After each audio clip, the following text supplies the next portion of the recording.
The Book of Numbers, chapter 4. Then the Lord spoke to Moses and Aaron, saying, Take a census of the sons of Kohath from among the children of Levi by their families, by their father's house, from 30 years old and above, even to 50 years old, all who enter the service to do the work in the tabernacle of meeting. This is the service of the sons of Kohath in the tabernacle of meeting, relating to the most holy things. When the camp prepares to journey, Aaron and his sons shall come, and they shall take down the covering veil and cover the ark of the testimony with it. Then they shall put on it a covering of badger skins, and spread over that a cloth entirely of blue, and they shall insert its poles. On the table of showbread they shall spread a blue cloth, and put on it the dishes, the pans, the bowls, and the pitchers for pouring, and the showbread shall be on it. They shall spread over them a scarlet cloth, and cover the same with a covering of badger skins, and they shall insert its poles. And they shall take a blue cloth, and cover the lampstand of the light with its lamp, its wick trimmers, its trays, and all its oil vessels, with which they service it. Then they shall put it with all its utensils in a covering of badger skins, and put it on a carrying beam. Over the golden altar they shall spread a blue cloth, and cover it with a covering of badger skins, and they shall insert its poles. Then they shall take all the utensils of service with which they minister in the sanctuary, put them in a blue cloth, cover them with a covering of badger skins, and put them on a carrying beam. Also they shall take away the ashes from the altar, and spread a purple cloth over it. They shall put on it all its implements with which they minister there, the firepans, the forks, the shovels, the basins, and all the utensils of the altar, and they shall spread on it a covering of badger skins, and insert its poles. And when Aaron and his sons have finished covering the sanctuary, and all the furnishings of the sanctuary, when the camp is set to go, then the sons of Kohath shall come to carry them. But they shall not touch any holy thing, lest they die. These are the things in the tabernacle of meeting which the sons of Kohath are to carry. The appointed duty of Eleazar, the son of Aaron the priest, is the oil for the light, the sweet incense, the daily grain offering, the anointing oil, the oversight of all the tabernacle, of all that is in it, with the sanctuary and its furnishings. Then the Lord spoke to Moses and Aaron, saying, Do not cut off the tribe of the families of the Kohathites from among the Levites, but do this in regard to them, that they may live and not die when they approach the most holy things. Aaron and his sons shall go in and appoint each of them to his service and his task. But they shall not go in to watch while the holy things are being covered, lest they die. Then the Lord spoke to Moses, saying, Also take a census of the sons of Gershon, by their family's house, by their families, from 30 years old and above, even to 50 years old. You shall number them, all who enter to perform the service, to do the work in the tabernacle of meeting. This is the service of the families of the Gershonites, in serving and carrying. They shall carry the curtains of the tabernacle, and the tabernacle of meeting with its coverings, the covering of badger skins that is on it, the screen for the door of the tabernacle of meeting, the screen for the door of the gate of the court, the hangings of the court which are around the tabernacle and altar, and their cords, all the furnishings for their service, and all that is made for these things, so they shall serve. Aaron and his sons shall assign all the service of the sons of the Gershonites, all their tasks and all their service, and you shall appoint to them all their tasks as their duty. This is the service of the families of the sons of Gershon in the tabernacle of meeting, and their duties shall be under the authority of Ithamar, the son of Aaron the priest. As for the sons of Merari, you shall number them by their families and by their families' house. from 30 years old and above, even to 50 years old, you shall number them, every one who enters the service to do the work of the tabernacle of meeting. And this is what they must carry as all their service for the tabernacle of meeting: the boards of the tabernacle, its bars, its pillars, its sockets, and the pillars around the court with their sockets, pegs, and cords, with all their furnishings and all their service. And you shall assign to each man by name the items he must carry. This is the service of the families of the sons of Merari, as all their service for the tabernacle of meeting, under the authority of Ithamar, the son of Aaron the priest. And Moses, Aaron, and the leaders of the congregation numbered the sons of the Kohathites by their families and by their father's house, from 30 years old and above, even to 50 years old, every one who entered the service for work in the tabernacle of meeting.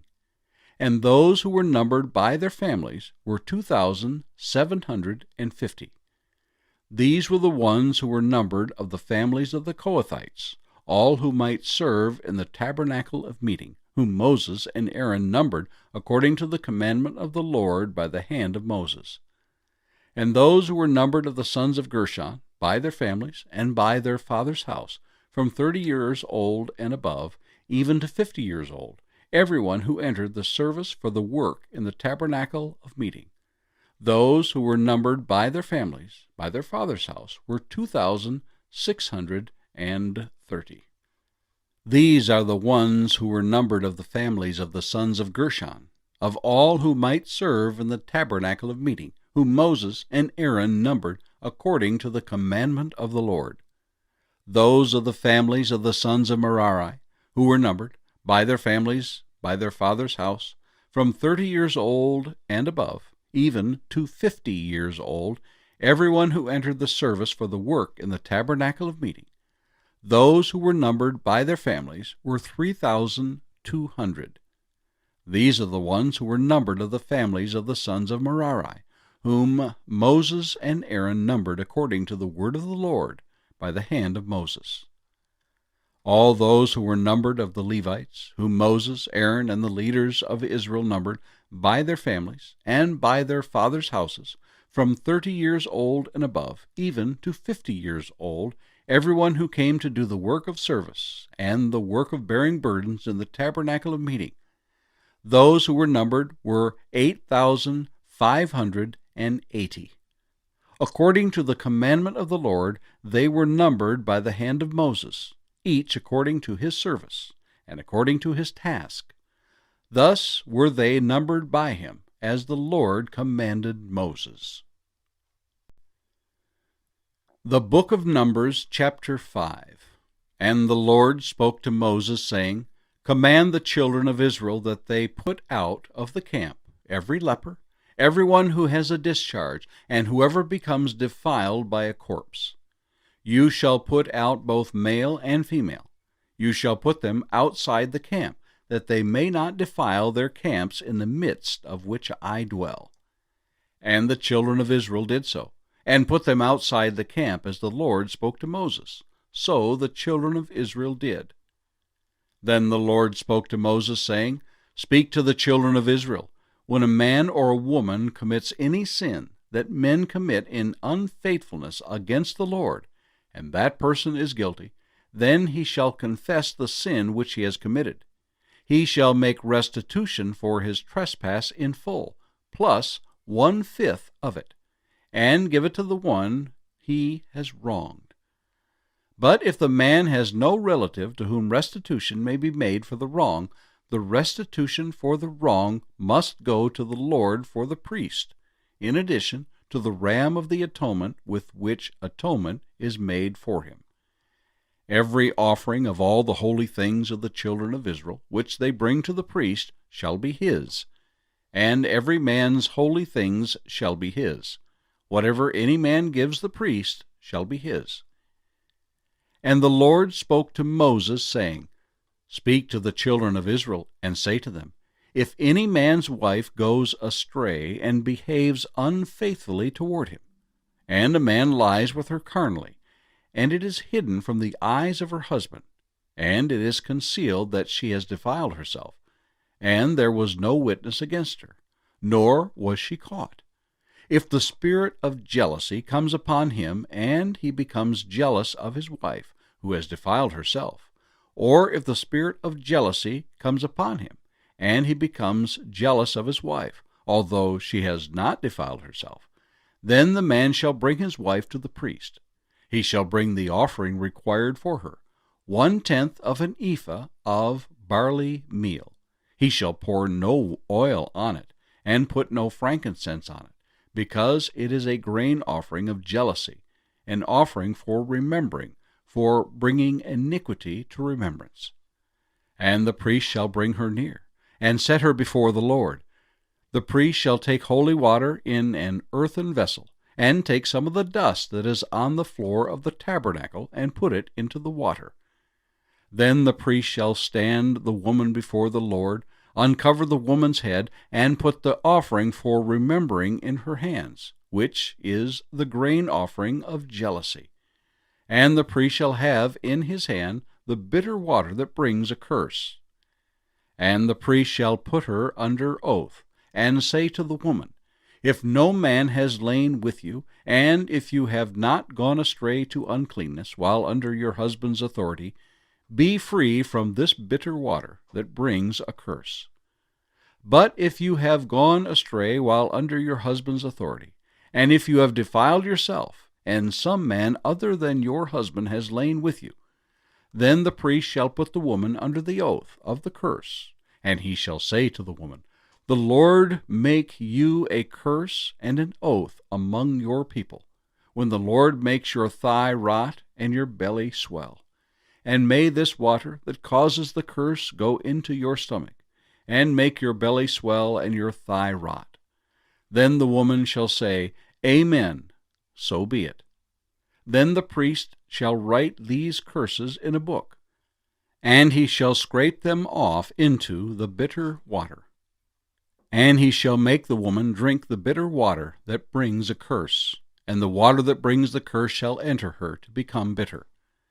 Then the priest shall take the grain offering of jealousy from the woman's hand, shall wave the offering before the Lord, and bring it to the altar. And the priest shall take a handful of the offering as its memorial portion, burn it on the altar, and afterward make the woman drink the water. When he has made her drink the water, then it shall be, if she has defiled herself and behaved unfaithfully toward her husband, that the water that brings a curse will enter her and become bitter, and her belly will swell, her thigh will rot, and the woman will become a curse among her people. But if the woman has not defiled herself and is clean, then she shall be free and may conceive children. This is the law of jealousy, when a wife, while under her husband's authority, goes astray and defiles herself. Or when the spirit of jealousy comes upon a man, and he becomes jealous of his wife, then he shall stand the woman before the Lord, and the priest shall execute all his law upon her. Then the man shall be free from iniquity, but that woman shall bear her guilt.